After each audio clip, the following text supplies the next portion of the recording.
السلام عليكم ورحمة الله وبركاته. ጓደኞቼ እንዴት ዋላችሁ? ደህና ዋላችሁ ወይ? እኛ ጋር ሰላም ነው አልሐምዱሊላህ። እንዴት ናችሁ? ኧረ በጣም ቀረብኩኝ ወላሂ በጣም ቀርቤያለሁ። ትንሽ በኢድ ልሆንላችሁ።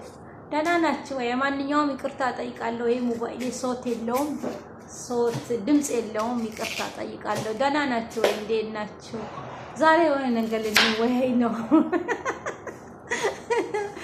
የሆነ ነገር ልንወያይ ነው የመጣሁት ማለት ነው። ምንድነው የምንወያየው መሰላችሁ? ቲክቶክ ላይ ዛሬ ቀን ማለት ነው የሆነ ቲክቶክ ላይ ሲዘዋወር ያየሁት ነገር ገርሞኝ ነው። ልናገር ወላ ይቅርብኝ፣ ልናገር ወላ ይቅርብኝ፣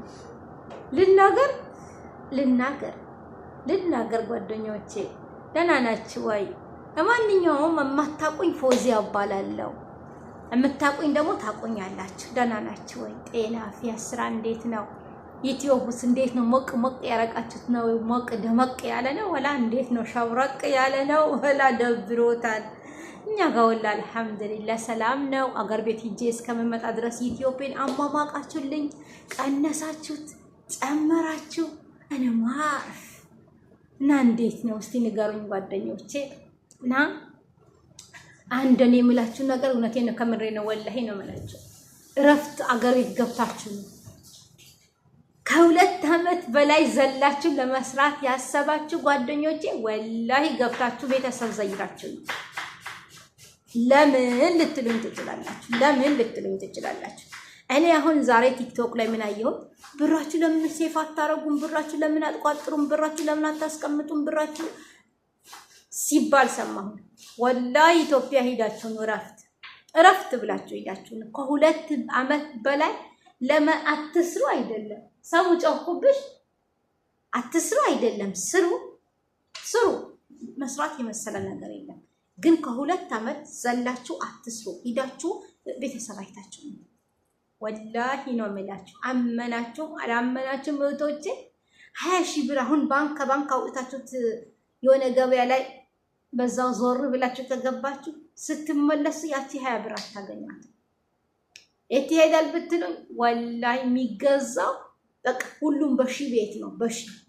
በሺ ነው እንጂ ከዛ የወረደ ነገር የለም። ስለዚህ ብር አስቀምጪ፣ ብርሽን ሴፍ አድርጊ። ቤተሰብ በተለይ የገጠር ልጆች ከሆናችሁ ቤተሰብ ኃላፊነት ያለበት ሰው ከሆነ ልጆች ያለው ሰው ከሆነ እኔ አላቅም ጓደኞቼ፣ ወላሂ ነው የምላችሁ። እኔ አላቅም። የዛሬም ዓመት ተባለ፣ የዛሬም 2 ዓመት ተባለ፣ የአሁኑ ጭራሽ ባሰ። ስለዚህ ምን ልላችሁ ነው? በአጠቃላይ እረፍት ገብታችሁ ነው። የአገራችን ሁኔታ እንዴት እንደሆነ አይታችሁ ነው። አገራችን ማሻአላ አሸብርቀዋል፣ አምረዋል።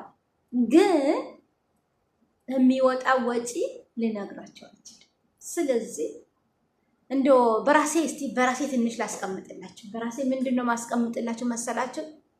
እውነቴን ነው ወላሂ፣ በኮንፊደንስ ነው የምነግራችሁ። በኮንፊደንስ ሹፍ።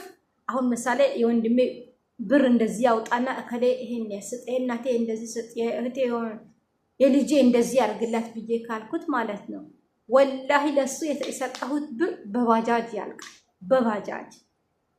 ባጃጅ ቦታው የባንኩ ቦታ ድረስ ደርሶ አውቶት እስከሚመለስ ድረስ ግፋ ቢል 1500 ብር ይጨርሳል ወይ 1000 ብር ይጨርሳል። በቃ ከነምሳው ማለት ነው።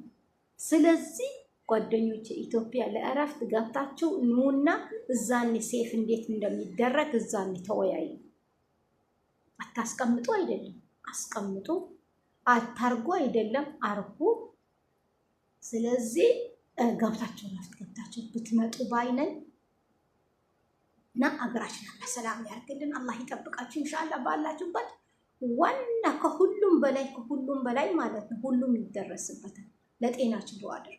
ጤናችን ምንም አይያዝብን በለው። ጤናችን አላህ ምንም ነገር አይያዝብን ብላችሁ ዱአ አድርጉ። ዋና የጤናችሁ ዱአ አድርጉ። ጤና ካለ እህቶቼ ሰርተን እናገኘዋለን። ቤተሰብ ራሱ መደገፍ እኮ ማለት እህቶቼ መኖር ማለት ነው። መኖር ነው። ቤተሰብን መርዳት፣ ልጆች ማሳደግ ራሱ መኖር ነው እንጂ እኛ የነገ መኖራችን አላህ ነው የሚያውቀው። ስለዚህ ቋጥሪ፣ አትስጪ፣ ሰው አትርጂ፣ ቤተሰቦችሽ አትርጂ፣ ልጆችሽ አስተግፊሩላህ አልዓዚም እኔ አልደግፋችሁም። ይሄ እኔ አልደግፈውም። ለምን ማስቀመጥ ጥሩ ነው።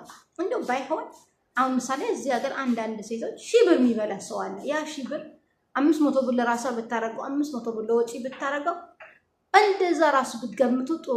ግን እስከ ምንም ነገር በቃ እርዳታ አታድርጊ፣ ቤተሰቦችሽ አትደጉሚ፣ ይሄ የሚሆን አይደለም።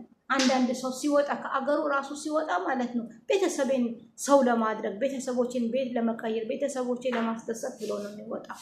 ስለዚህ አይባልም። ቤተሰቦቻችሁ እርዱ፣ ዱዓ ተቀበሉ፣ አስቀምጡ። ግማሹ ለእናንተ አስቀምጡ፣ ግማሹ ለቤተሰብ እርዱ። አትርዱ እኔ በፍጹም አይደለም። ለምን አባት እናት ካልተረዳ በአሁኑ ሰዓት አይሆንም። የወለድናቸው ልጆች ካልረዳናቸው አይሆንም። ስለዚህ የምንረዳም አላህ አይከልክለን። እኛም ደግሞ ወጥተን ከዚህ ከሰው ቤት ወጥተን የራሳችን ቤት የምንኖር አላህ ያድርገን ኢንሻአላህ። እና ካጠፋ አፉ በሉን። ግን ኢትዮጵያ በቅድሚያ ኢትዮጵያ የ4 ዓመት እሰራለሁ የምትሉት ጓደኞች ካላችሁ ማለት ነው ወላሂ ገብታችሁ ረፍት ገብታችሁ ነውና ከዛ አይታችሁ ገምታችሁ ትናገራላችሁ። ባይነ ወዳችኋለሁ። አላህ ይጠብቃችሁ ኢንሻአላህ። ሰብስክራይብ አድርጉልኝ፣ ላይክ አድርጉልኝ። ምንም አይደለም። ቤቴ ቀዝቅዟል። ኢንሻአላህ ይቀዝቅዝ። ዱአ አድርጉልኝ። ሙቶች አላህ ይጠብቃችሁ። ወዳችኋለሁ። ቻው።